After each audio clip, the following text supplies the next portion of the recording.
एगो नया गाना आदरणीय श्री पवन सिंह जी गाए स्त्री 2 फिल्म में बहुत जबरदस्त गाना बा और पूरा एकदम धूम मचल बा।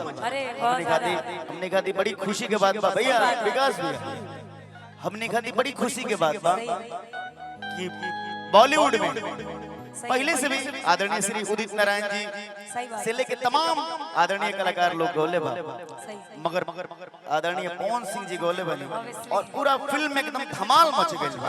हमने के ब्रिजेश बाबू जाके दिन रात दिखा देवरिया में हमने के सूरज मल्टीप्लेक्स में देखने गए स्त्री 2, बहुत मजा आया।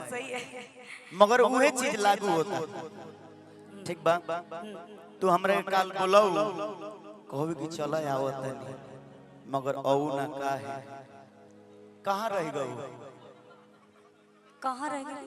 हां माने कहू कि चलो खेत में चलो खटिया लेके ओई जाए आए बैठ के बतियाव जाए, मगर तारा के का बताएं जब ऐसे ऐसे लोग रहेंगे तो का करें हम? अच्छा सब ही लोग ना झुरा गऊ का करी परेशान करे लगले सब। अच्छा ही लोग परेशान के लगे विकास की झूठी खाई थी कसम वो निभाई नहीं, जब क्रिया काहे खैलू क्रिया ना खाए के रहे लो। थोड़ा सा बेस इसको काटेंगे कि झूठी खाई थी कसम वो निभाई नहीं, मुझे सुनाई नहीं आ रहा क्या बोला। काटी रात मैंने खेतों में तू तेज बोलिए, काटी रात मैंने खेतों में तू आई नहीं, लेके आया मैं भी घर से रजाई नहीं, काटी रात मैंने खेतों में तू आई नहीं। एक लाइन बजाओ का विकास भैया कि झूठी खाई थी कसम वो निभाई नहीं, झूठी खाई थी कसम वो निभाई नहीं, काटी रात मैंने खेतों में तू आई नहीं, काटी रात मैंने खेतों में तू आई नहीं, लेके आया मैं भी घर से रजाई नहीं, लेके आया मैं भी घर से रजाई नहीं, काटी रात मैंने खेतों में तू आई नहीं, वो काटी रात मैंने खेतों में तू आई नहीं। लेकिन का बताए विकास जल्दी से रखिए कि काहे पीछे पड़ल बड़ा, अच्छा और हमारा पे मरल बड़ा, और मठबू के पिया तड़ा दूध से कचरल बड़ा, अच्छा कि काहे पीछे पड़ल बड़ा, हमारा पे मरल बड़ा, मठबू के पिया तड़ा दूध से कचरल बड़ा,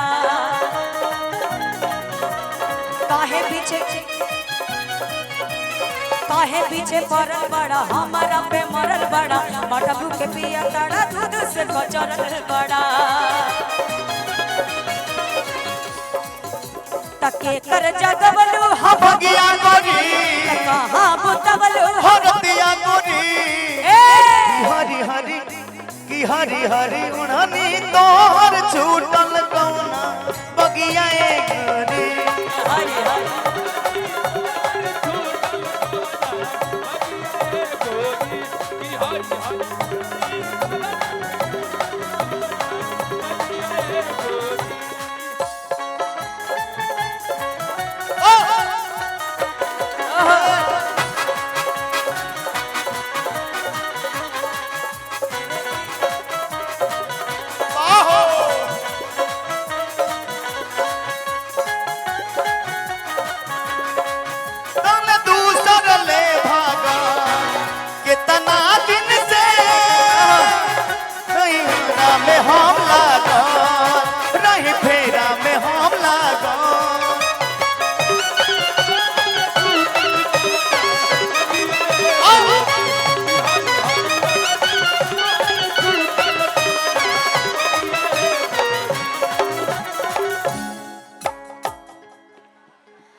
लेकिन हमें कहेगा ऐसे आप समझ में नहीं आ रहा है।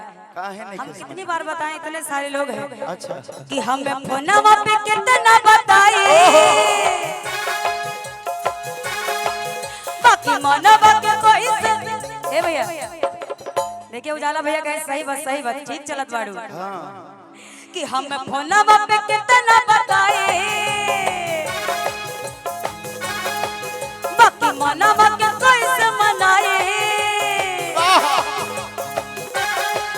हमें फोनवा पे कितना बताई, बाकी मनवा के कोई से मनाई। कहे जब जब पुरवैया हो मन बिगड़े सैया हो, कहे जब जब पुरवैया हो मन बिगड़े सैया हो।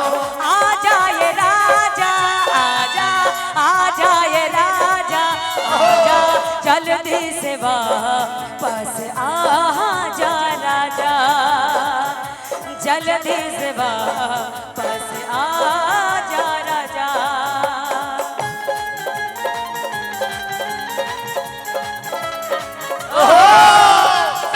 जन्म में तुझे ओए प्यार करूंगा मर भी गया तो मैं तुझे करता रहूंगा प्यार। सपना समझ के भूल न जाना, ओ दिल वाले साथ निभाना मिलेगा। सतों जन्म में तुझे प्यार रहूंगा यार, मर भी गया तो मैं तुझे करता रहूंगा प्यार।